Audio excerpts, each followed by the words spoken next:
It's the Law with Morelli Churtko. We're speaking with Ryan Schubert, whose area of practice is family law, personal and civil litigation, estate litigation. Continuing our talk, this time talking about keeping property separate in a relationship. Money, of course, is stickling a lot of tension in a relationship.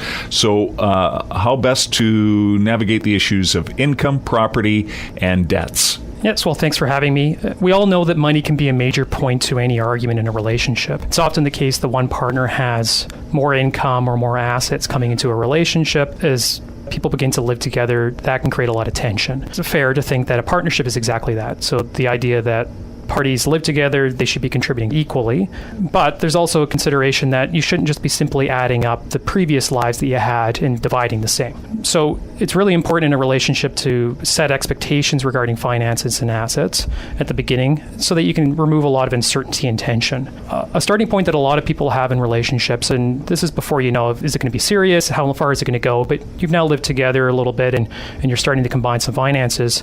The idea is to keep separate accounts. A lot of people have this. They'll keep a separate bank account from their spouse or from their partner, and they won't be using their income towards the other party's purchases unless there's a specific agreement between. So many people do joint accounts, but is it better to keep them separate before you get into these troubles? Well, generally speaking, it would be better at the very beginning to have separate finances. It can be useful at the beginning of a relationship if what was the prior property. So before you even get into considerations of do I split property when you separate, you have to either be married for that to occur, or you would have had to have lived in a marriage-like relationship for 2 years. So living together, cohabitating is probably that definition. But you have to do that for 2 years before it becomes an issue. Yeah. So if you're looking preliminarily at things for the first 2 years, just keep things separate.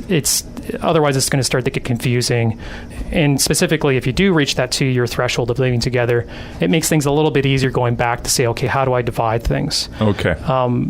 It's less helpful when you have longer relationships, and there is a problem with shorter relationships that can cause some tension where you, as I said before, where you have the idea of contributing differing amounts to the relationship. So someone's earning more income, but they're only contributing a certain amount, and then they're using the rest on themselves. It can create some tensions when the other party doesn't know what the person's income, other party's income is, or they don't feel like the other person's pulling their weight. Okay, so you do have joint accounts. You need to separate the finances, and you maybe want to avoid relationship arguments at the same time. What's the best way to go about doing that? So in order to avoid those tensions and arguments, especially for longer relationships, it becomes less critical to maintain those separate bank accounts that you're contributing your income towards. Just taking a step back, the law in British Columbia essentially says any property that's other than excluded property, but most property that's earned during a relationship is family property. So if it exists at the end of the relationship, that earning, it's going to be divided equally. The exceptions to all this, as I said, was excluded property. So that's property that they had before the relationship, as well as there's some specific exceptions for other property you can earn during a relationship that's excluded and doesn't get divided. So for longer relationships, it's really important to consider that prior property. And generally speaking, the best way to separate prior property is to keep that prior property in a separate account and don't contribute to that amount. So if you have, let's say, a house and you sell from before the relationship, keep that as a separate investment. Don't contribute, because if you're starting to contribute family property to that separate asset, now it's mingling money. And a court's going to have a heck of a time trying down the road figure out what portion is that prior property and what is the family property. So it's a better idea for longer relationships just to park your previous asset in your separate investments, for instance, so that you can track any growth. And growth is actually dividable family property. So it gets even more complicated, but try and keep it separate. And then anything you earn during the relationship, it's fine to have joint accounts. So you can contribute to one account for all your income and then pay out joint expenses. That's always going to be family property in any event. Mm-hmm. So there's no point in having that tension by keeping separate accounts for that property that's being earned during the relationship. Other than prior property, is there anything that can be excluded property? So other excluded property by the law in British Columbia are inheritances. So money gifted by third parties. Well, that's kind of inclusive, but it could be gifts from third parties as well, including inheritances. as well as money from personal injuries. But I'll just talk on inheritance first. It's the same idea. You want to keep that as a separate property. So if you have an inheritance, say from a passes away, and that's during the relationship, the money moves towards your account, keep that again in a separate account or in a separate holding. Do not contribute with family property to that account, because now you're commingling again. It's okay to draw that money down if you want to spend it on the relationship. But the most important thing is you don't put more money into it, because now you've confused what the basis for that account is. Some people, buy a house, put it towards a down payment, their inheritance money.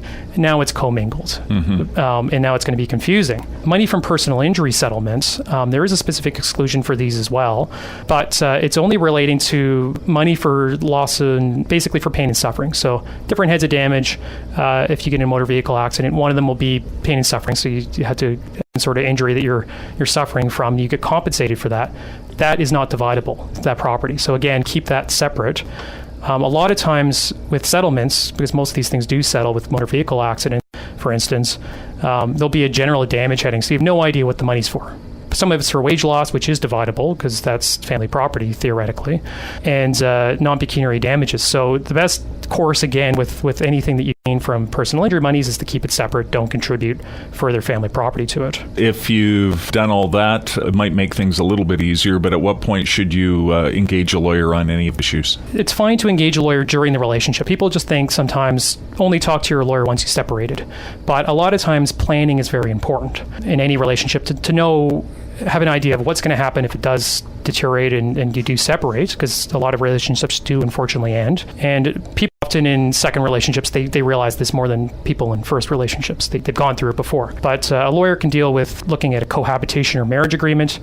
This is important if you have a lot of prior property. You can define what that prior property is so that once you separate, then you already know what's going to be happening. And it can even define what happens with spousal support, for instance. Less useful for child support and child care arrangements because things just change too much with children. Again, if you receive any significant excluded property, sometimes it is good to talk to a lawyer to figure out specifically how you're going to deal with that, how you're going to separate the money so it doesn't come back into play in the case of a separation. And again, these are all topics that Murray Churchill lawyers can deal with, and really any other lawyer that practices family law. People should be turning their mind more towards planning. It not only helps things out when there is a separation, but it can reduce tension in a relationship where you've now defined what's going to be happening, and everyone knows what happens in the case of a separation. There's just less tension. Thanks again, Ryan. Really appreciate it. You're welcome. Thank you. All right. Ryan Schubert, Family Law at Morelli Churchill on this edition of It's the Law on Radio NL.